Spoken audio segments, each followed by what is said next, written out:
You walk into a gym, and every piece of advice feels like it was written for a 20-year-old. You see heavy weights, aggressive music, and people chasing fatigue instead of real progress. It makes you feel like the window for building real strength is already closed. I remember watching my own father struggle with this exact feeling after turning 60. He felt like his body was slowly betraying him, and every workout left him beat up. But here is the truth most people miss about building muscle later in life. It's not about grinding harder. It's about shifting your psychological relationship with exertion. Once you change how you view resistance, your body responds in ways you thought were gone. Around age 30, the human body begins to naturally lose muscle mass in a process called sarcopenia. If left unchecked, you can lose up to 8% of your muscle density per decade. Many people developed learned helplessness, believing this decline is an inevitable part of biological aging. Psychologically, this framework leads people to stop challenging their muscular system altogether out of low expectations. However, research shows that muscle tissue retains its mechanical adaptability regardless of your chronological age. The primary hurdle is not biological capability, but rather a lack of sufficient mechanical tension. When you provide a targeted stimulus, your motor units still recruit fibers and trigger protein synthesis. Aging changes your recovery rates, but your muscle cells still respond to the fundamental laws of adaptation. I used to think working out was purely about chasing personal records or looking good in mirror photos. Then I noticed how my dad approached his training after he turned 65. He was not trying to impress anyone in the gym, nor was he chasing quick visual changes. Instead, he was training so he could lift his grandchildren without feeling a sharp ache in his lower back. He wanted the strength to carry his own luggage on long trips without relying on anyone else. That simple shift in perspective changed everything about how he approached every single workout session. When your motive moves from vanity to functional autonomy, consistency becomes completely effortless. You stop exercising out of obligation and start training for the quality of your future life. Building muscle after 60 requires a clear understanding of progressive overload adapted for long-term joint health. Progressive overload simply means gradually increasing the stress placed upon your musculoskeletal system over time. Younger lifters often achieve this by rapidly adding heavier weights to the bar every single week. However, after 60, loading the joint structure too quickly often leads to systemic inflammation and tendinitis. A smarter psychological framework focuses on increasing stimulus through controlled tempo, improved range, or added reps.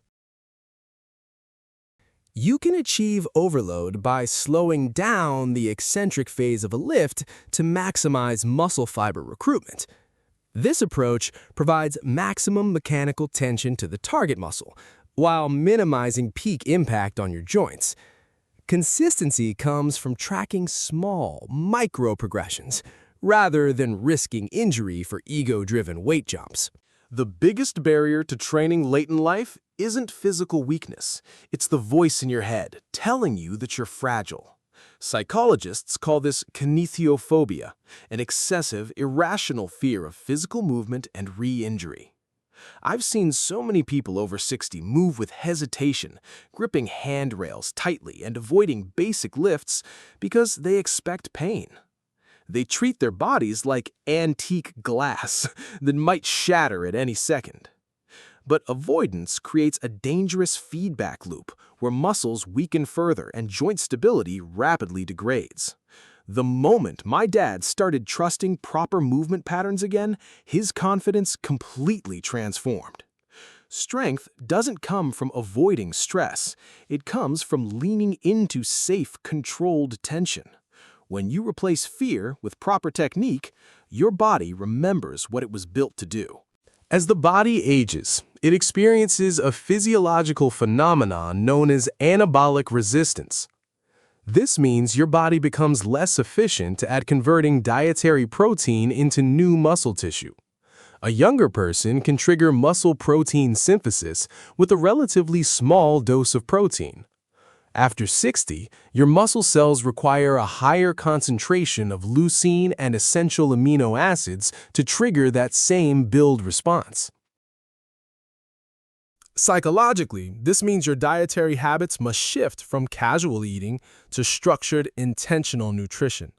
You need roughly 30 to 40 grams of high-quality protein per meal to cross the anabolic threshold. Spacing these protein doses evenly throughout the day ensures your body stays in a net positive muscle-building state. Understanding this biological mechanism removes the guesswork and makes your efforts in the gym yield actual results. Building muscle after 60 isn't a short-term fitness phase. It's a fundamental identity shift.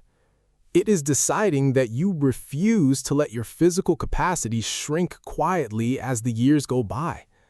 I look at my father today, and he doesn't move like a man who feels limited by his age.